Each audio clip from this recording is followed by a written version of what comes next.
We are doing Tripura Rahasyam, chapter 4, verse 24 onwards. But the happiness of animals, insects and worms, which is mixed with very little desire, is better.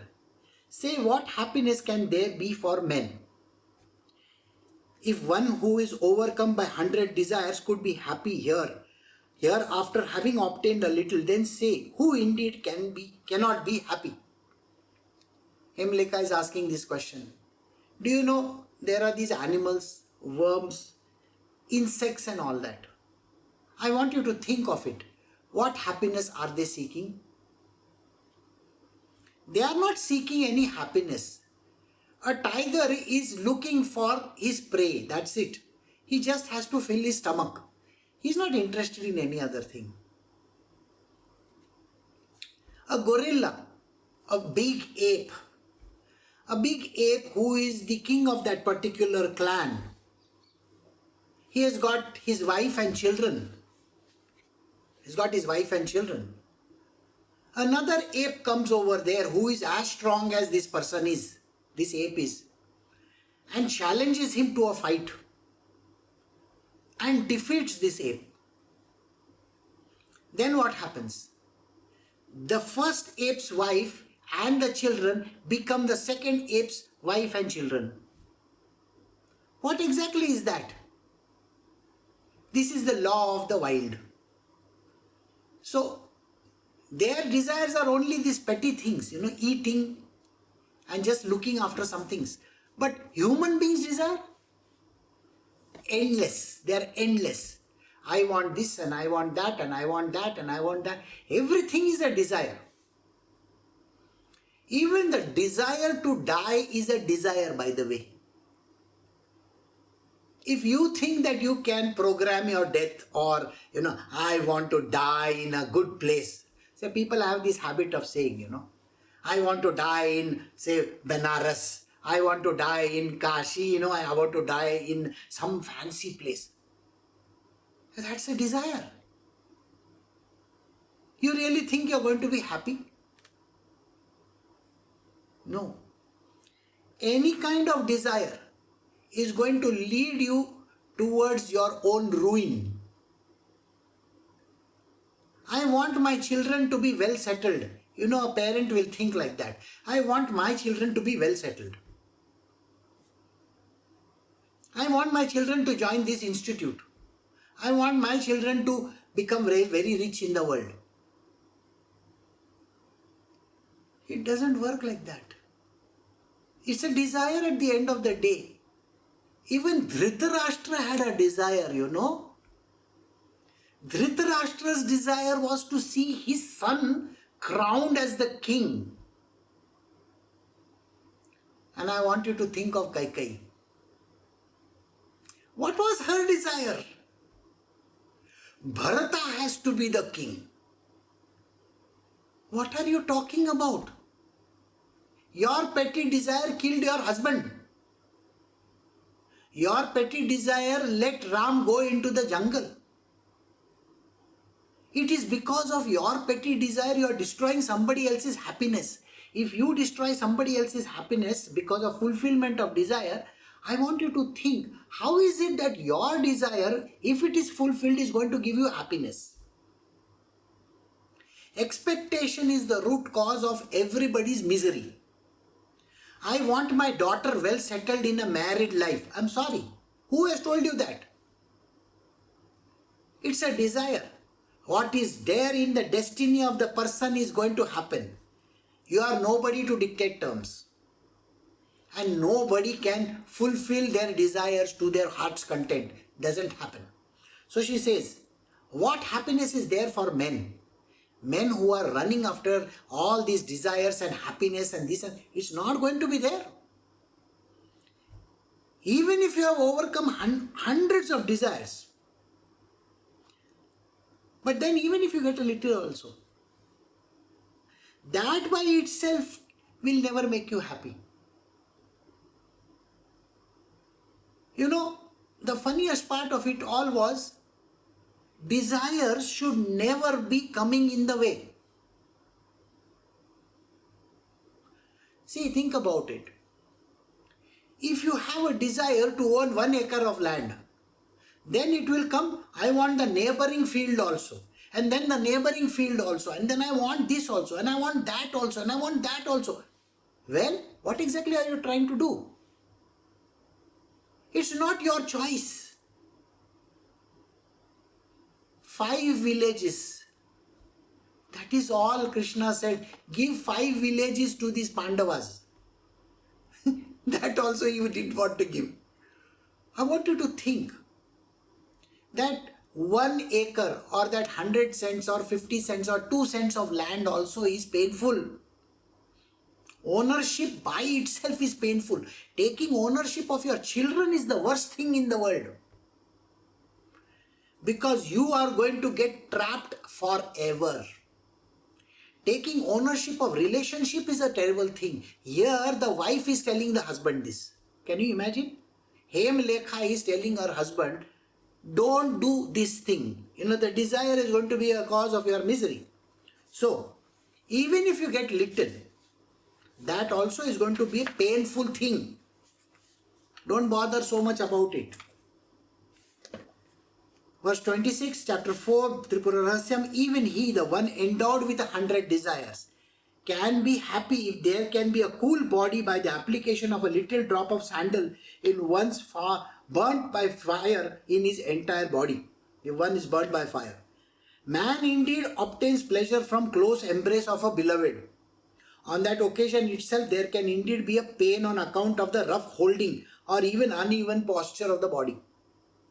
Fatigue is certainly produced for everybody after the flurry of passion of copulation, as there is a fatigue for an animal carrying a load.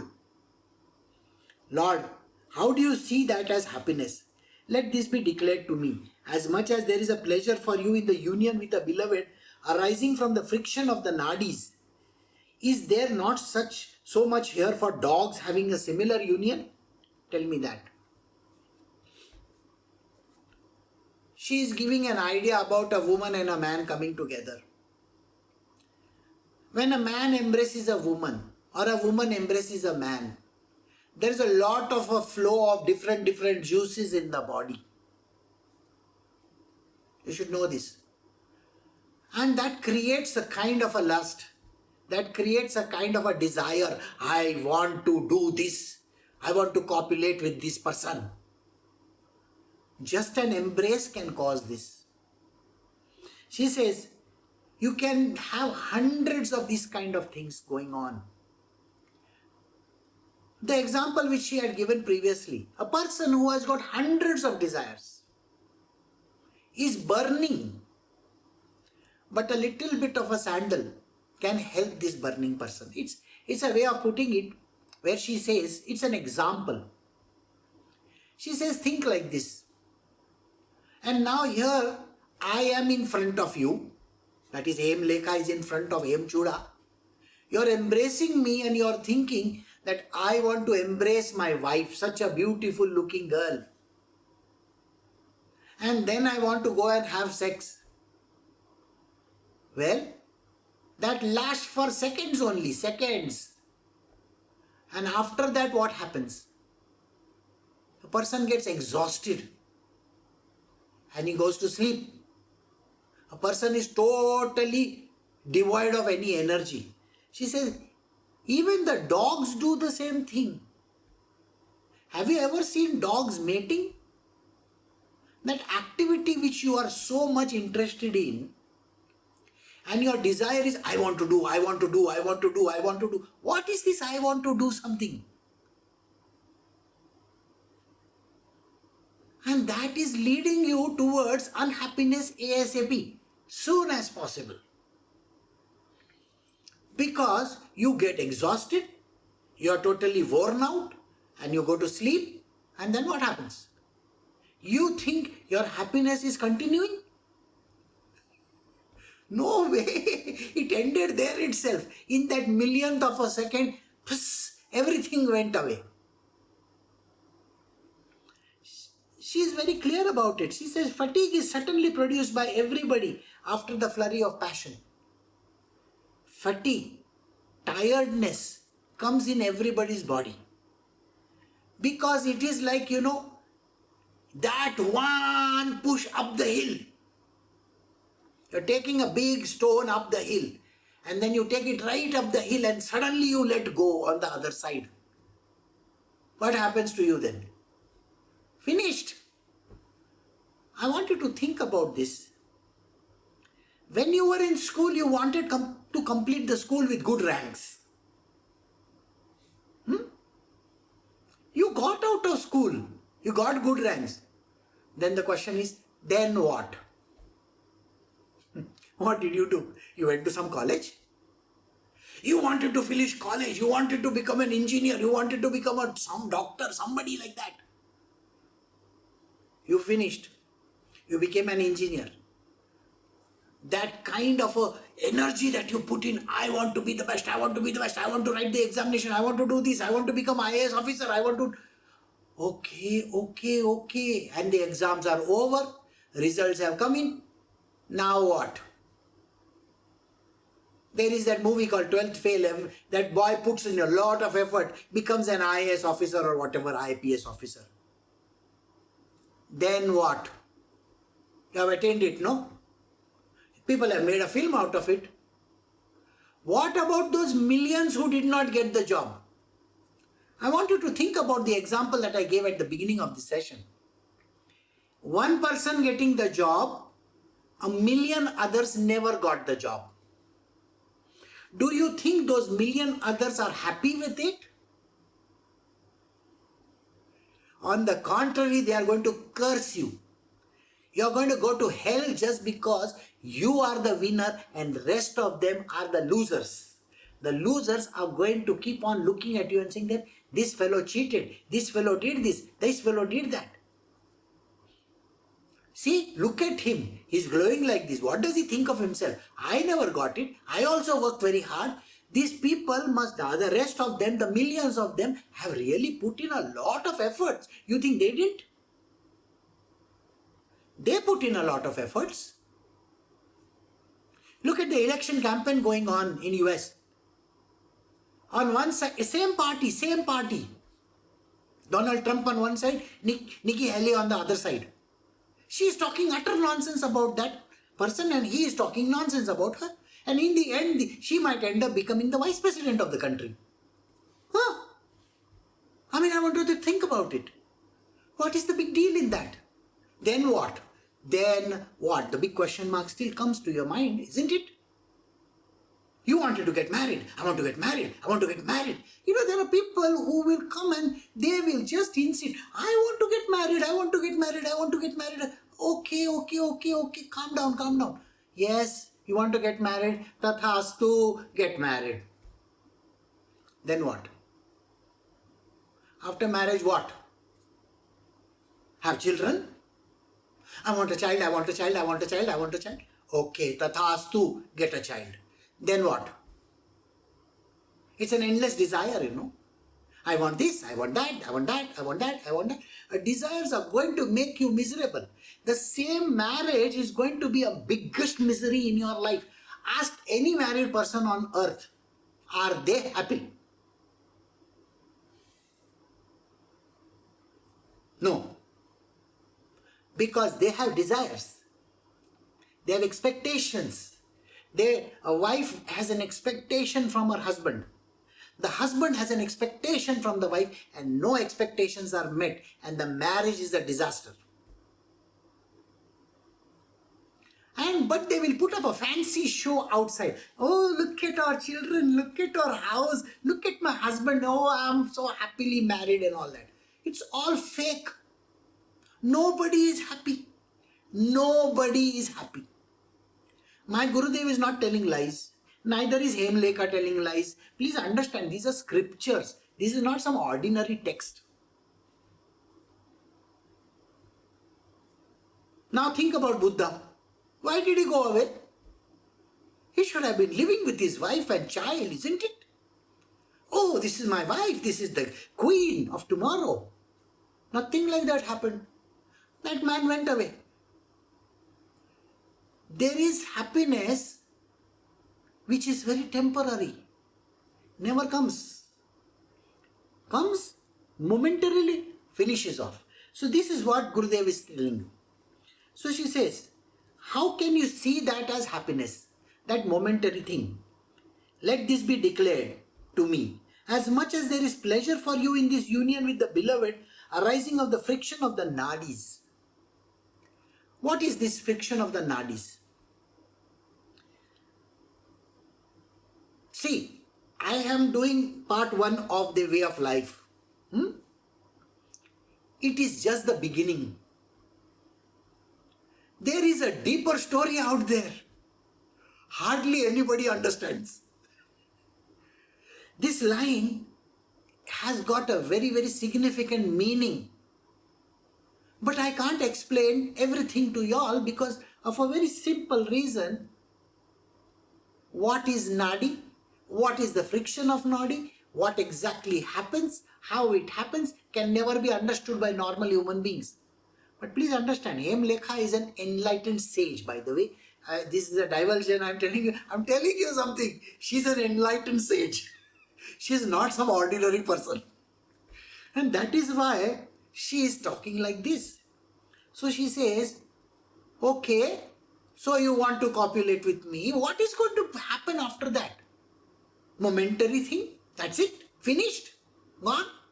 And then whatever you think is happening is as good as having it with the dogs also. No, the dogs also do the same thing, no?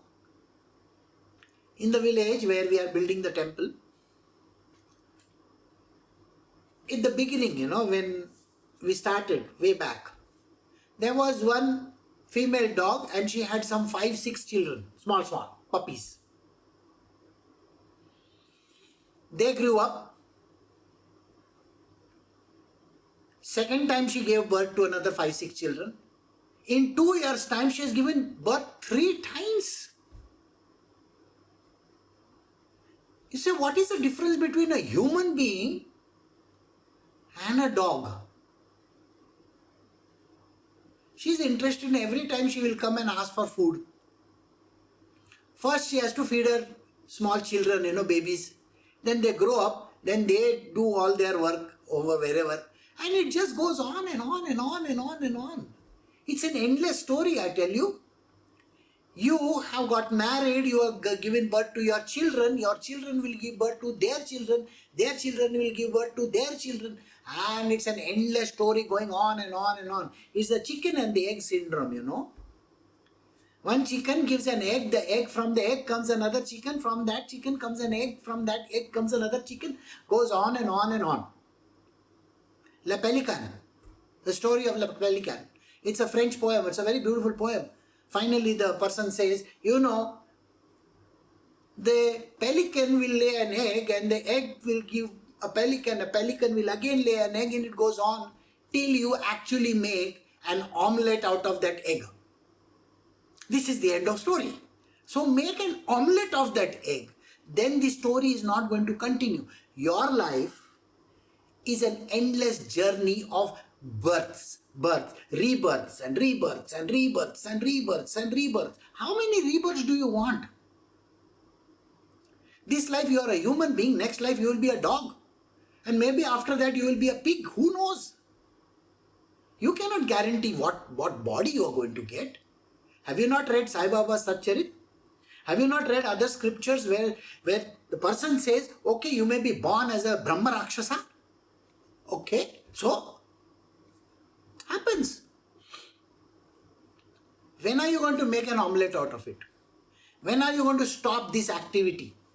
And that is the reason. The reason is because your endless desires are there, one after the other, one after the other. I want to get married, then I want to have children. After the children, I want to see grandchildren, then great-grandchildren. God knows what is this. This is an endless story. Stop it now. So, Hemlekha is telling him, what happiness have you got? So it's the same thing like the dogs, isn't it? We'll do verse 30 onwards. We are doing Tripura Rahasyam chapter 4 verse 30b, 31a. If what is greater than that pleasure mentioned above is the one arising from the beauty of the beloved, seen or enjoyed by you, then that is produced by mere conceit or fanciful notion, as it is the union with a woman in a dream. Formerly, okay. Now, what she's saying over here is, now you see a beautiful woman. You want to possess her. She's telling her husband. When you saw me in the jungle, the first thought that came to you was, I want to get married to her. I want her. I want to possess her. The possession happened. You got married to a beautiful woman. And now you think that you are leading a life where you are going to be happy. I want you to think about it. Isn't it the same as having a dream of a beautiful woman, and in the dream you are getting married, and then that dream goes away? Put. Then what happens? You got married in the dream, of course. That happiness which was there in the dream suddenly vanished. When you woke up, I am back in my bed. Where is that beautiful lady that I was with? She's no longer there. Same thing over here. You have got a beautiful wife which you were running after. Okay, I want to get married, I want to get married. Finally you got married. What happiness do you think you are going to get? Isn't it like a dream only? So Hemlekha is now going to tell him a story. Understand this. The reason why stories are given and the reason why I give examples, how many examples have I given till just now? Quite a lot. The way of explanation is always in the form of a parable. A parable is a story with a meaning. There's a very deeper meaning to all the stories. So I just don't talk in the air. I am telling you stories for you to know. And most of the stories are real stories. I am not telling you something which is fake. That person is existing in the world. I can tell you who this person is. I can tell you what that person is going through, a miserable time. But you don't seem to realize that these stories are real. You think I'm sitting for satsang. Oh, beautiful story, It was like a movie, Mani Ratnam story, okay. No, not Mani Ratnam. There's no story there. It's reality. So the reality has to be understood. So she is going to tell a story. So we'll start with the story. We are doing Tripura Rahasyam chapter 4 verse 31b, 32 formally. A certain prince, more beautiful than the god of love, obtained as his wife a certain lovely woman who fascinated everyone. That prince was extremely attached to her. But her mind was attached to another person, the servant of the prince. The servant cheated that prince through a scheme, giving him spirituous liquor excessively to stupefy him, and then sending a certain ugly maid to the prince, who was blinded by intoxication. He enjoyed that prince's wife, who was the most beautiful in the entire world. Quite so, the king's son, blinded by intoxication for a long time there, and copulating with the maid every day, valued himself highly. I am fortunate. I approach every day such a beautiful woman who is my lover, as dear as my life. There is none like me anywhere. When a long time passed in this manner, at one time that servant, accidentally putting the drink down, went away on an excessive work. Then the prince did not drink that liquor too much. For some apparent reason, he went away quickly with the mind restless for enjoyment. To his pleasant bedchamber endowed with excellent objects of enjoyment, as the chief of the gods, Indra goes to the residence of his consort Sachi, situated in his garden. He approached the maid resting in the finest bed, and having lost control over himself due to the agitation caused by lust, enjoyed her with the greatest of the delight. Then at the end of the enjoyment, finding her out as a maid with a loathsome appearance and thinking, "What is this?" he became suspicious and angry.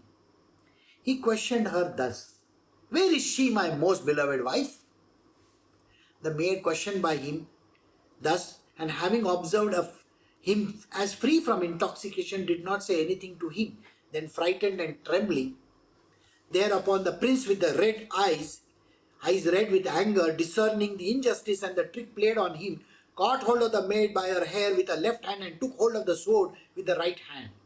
The prince spoke to her threatening. Tell the events to me exactly. Otherwise your life cannot be there even for a moment. Tell me quickly.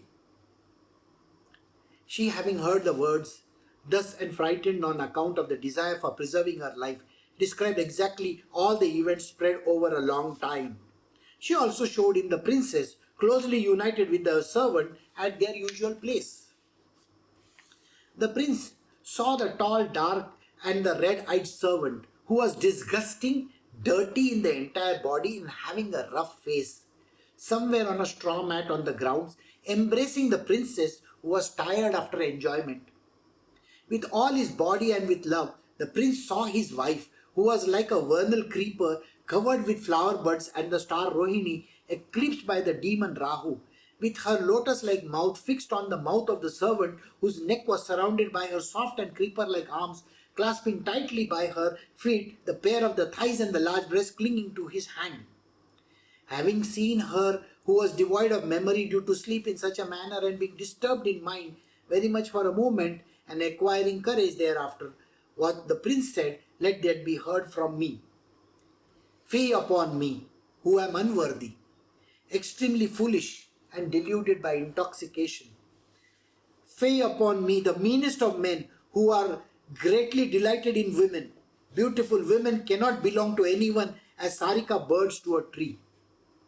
What shall I say of me, stupid like the young of a buffalo, regarding this woman in a very long time as the most beloved, even more than my life. Also, women cannot belong to anybody indeed. As a harlot cannot belong to a sensual person, he who has a mind trusting in women is only a wild ass. Weaker than the state of the autumnal cloud, which is momentary and unsteady, is the state of a woman, which is extremely fickle.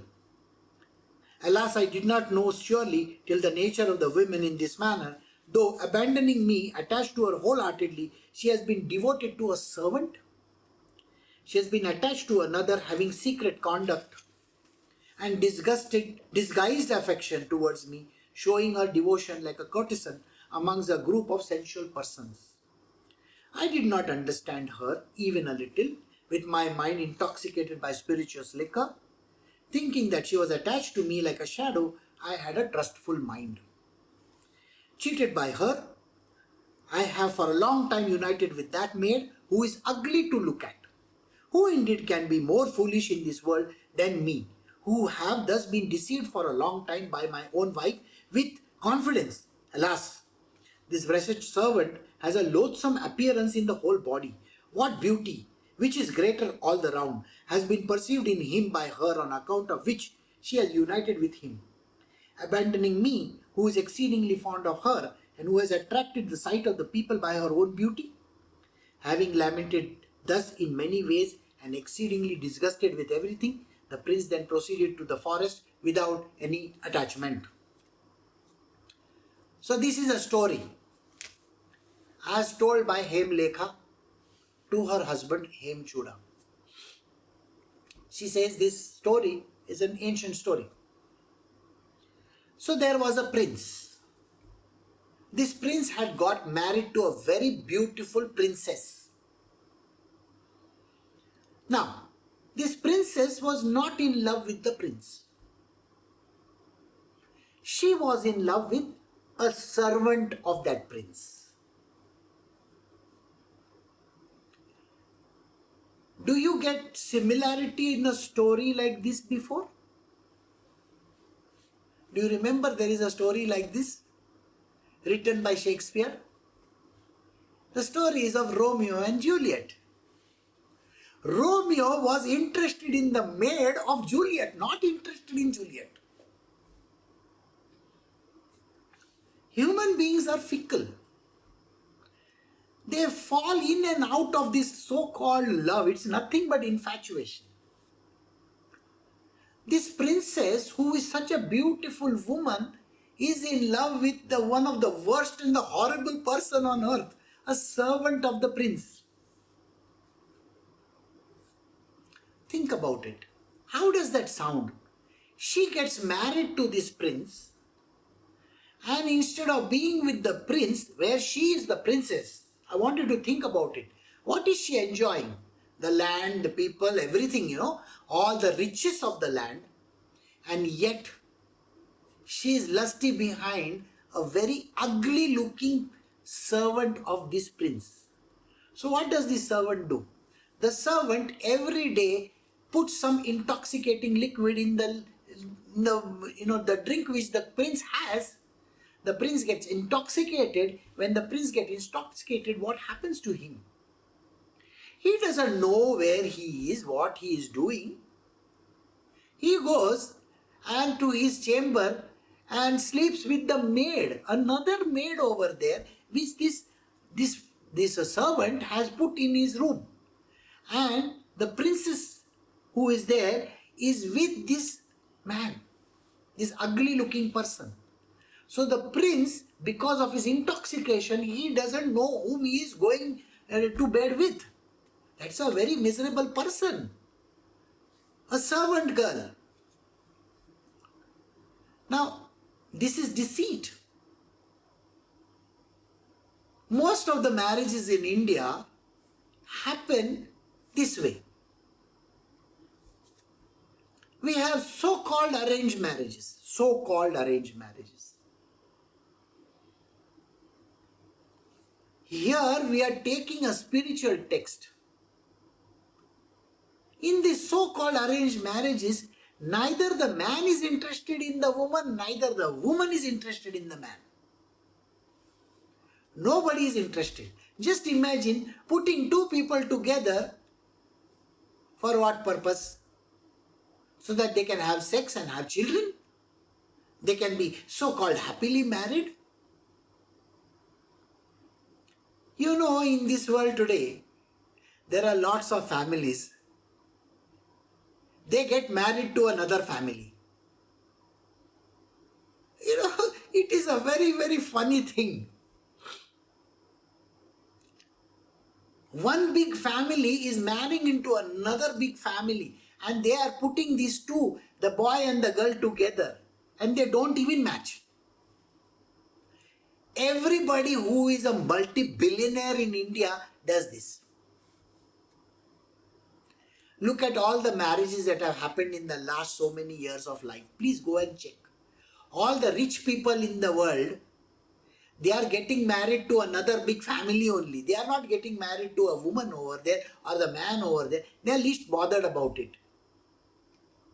It's so common in this world. So this princess is going and sleeping with a servant. And the prince, having no clue what he is doing, he is sleeping with a servant girl. Unfortunately for that servant, one day the prince doesn't get intoxicated, and after he enjoys this woman, he looks at her and he says, "You are not my wife. Where is my wife?" And then he threatens her. And after she is threatened, she's taken over there and she shows, "This is where your wife is. Look at her. Your wife is in tight embrace with this ugly looking servant." The prince is disgusted seeing this. Human beings are blind, We are blind to everything. And because of this blindness, we do not see beyond our nose. In most of the cases, you will find that they will show one photograph to that boy or the girl. This is the person you are getting married to. I still remember one of my friends, a photograph was shown to him. Now, he is a South Indian, a Tamilian by the way. So his mother showed him one photograph, "This girl you are getting married to." The boy was not supposed to meet the girl for the engagement and all that. The mother went and did all the engagement and all other ceremonies, came back, and the date was fixed for marriage. The boy was only supposed to go from Mumbai to Bangalore to get married. So he took it. Now he had not seen the girl. Remember this. Once or twice he had spoken to her on the phone. And at that time there were trunk calls. I don't know whether you know, trunk calls is a long distance thing. Today we have cell phones, but that time it was trunk call. So he must have made a trunk call to, and there was nothing, no discussion, because the phone was in the house. Naturally the girl will not speak. So he told his mother and people around, I want to meet this girl once before marriage. He was put up in one house. Their house was down the lane. So this girl comes in the evening to meet him. He looks at her and he says, you are not that person whom I am getting married to. She got very flabbergasted. She said, what do you mean? You see, the photograph which I was shown was this. She says, that is my sister. And she is already married and she has 2 children. This is her very old photograph. This girl was ugly looking. Ugly is not the word. The girl who in the photograph was very beautiful looking. She was very fair, and by the way, she was already married. This was like a revelation to this man. He did not know what to do. He left from there, went to that house, closed the door and said, I am not going to come out of this room. Everybody came to his room and requested him, please, tomorrow morning is your wedding, please don't do this. He says, my mother has cheated me, the whole world has cheated me. How can you do something like this? Do you think it is a similar kind of a story?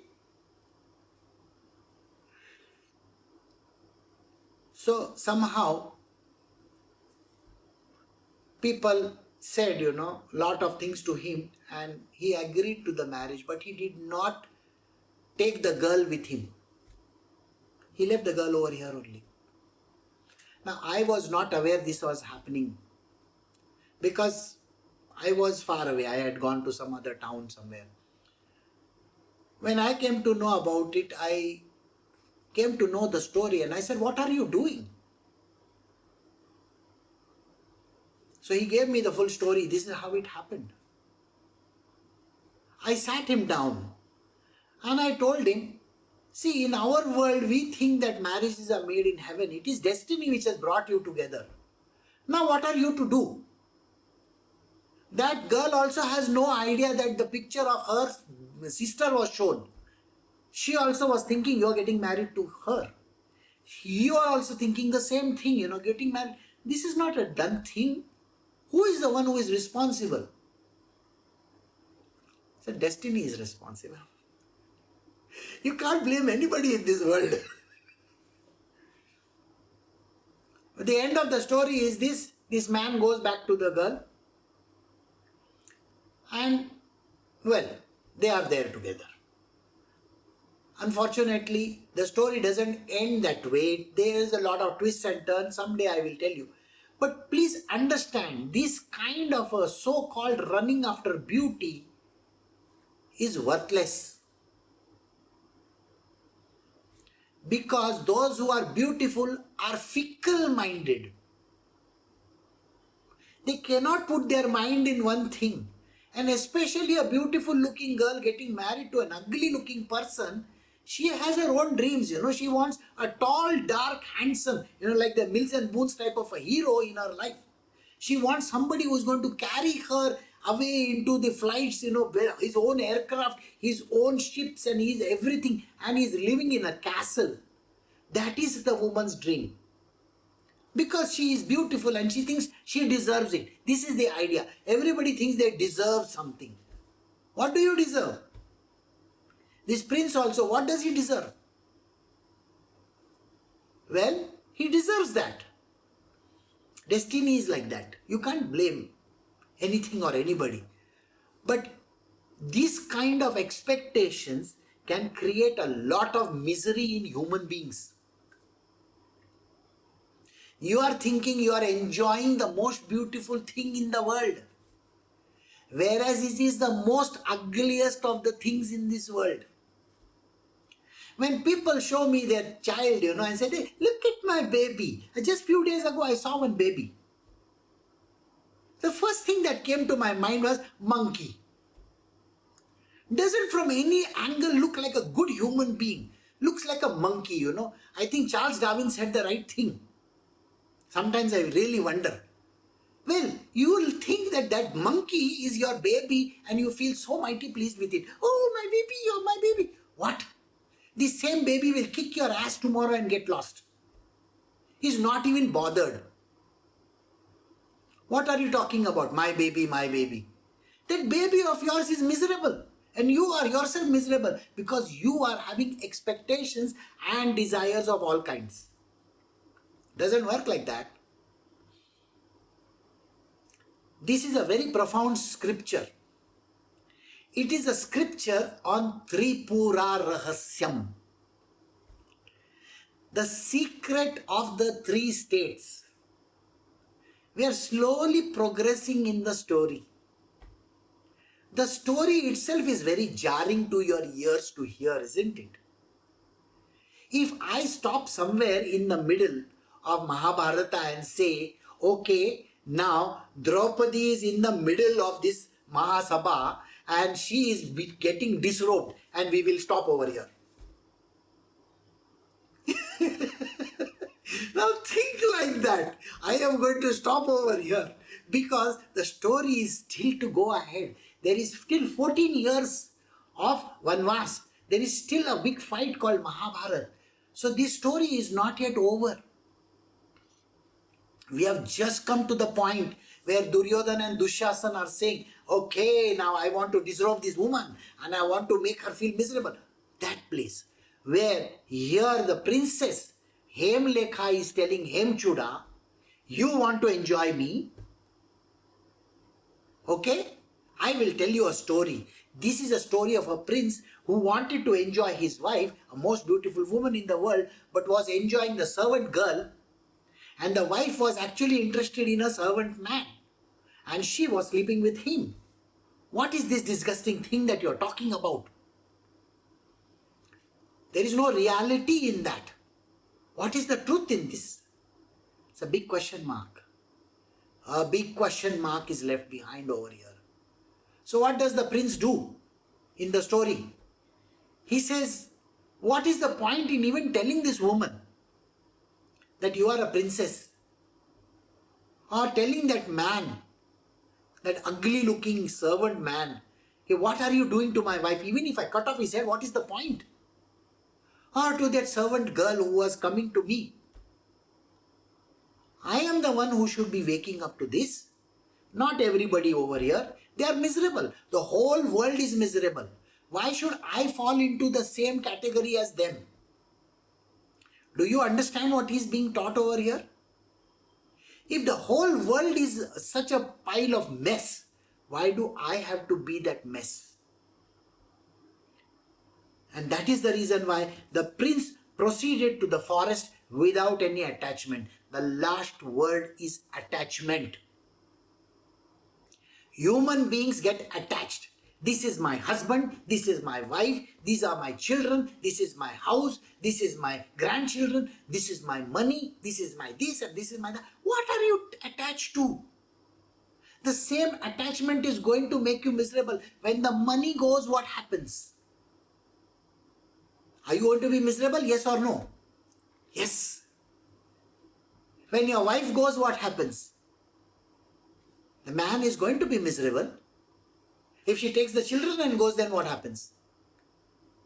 The children are going to be miserable. The wife is going to be miserable. The husband is going to be miserable. The families on both sides are going to keep on talking utter nonsense. Anybody is going to be happy? Nobody. Same way, you think you are married to some man. That man goes away. You think happiness was there when the man was there? Sorry, that doesn't work like that. You are attached to something, and when that thing goes away from you, you are going to become miserable. In the Bhagavad Gita, Sri Krishna says these words. The root cause of your misery and your anger is the desires are unfulfilled. Unfulfilled desire leads you to anger and then to complete ruin. You know those two paragraphs, no? It's in the Bhagavad Gita. Sri Krishna is very clearly saying, you think the same thing is not being taught over here? The lessons are the same. Don't be attached to anything. Your job is to do your duty only. If you are a wife, you have to serve the duty. Don't get attached to any person or anything. That's it.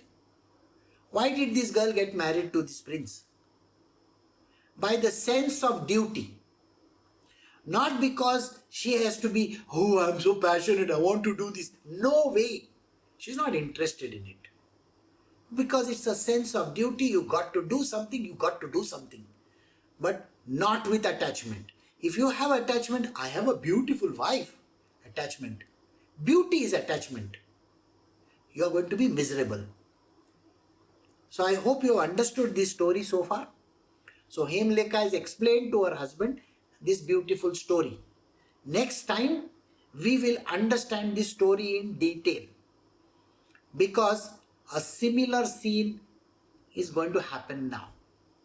Alright? So we will stop over here. We have stopped at verse 65a.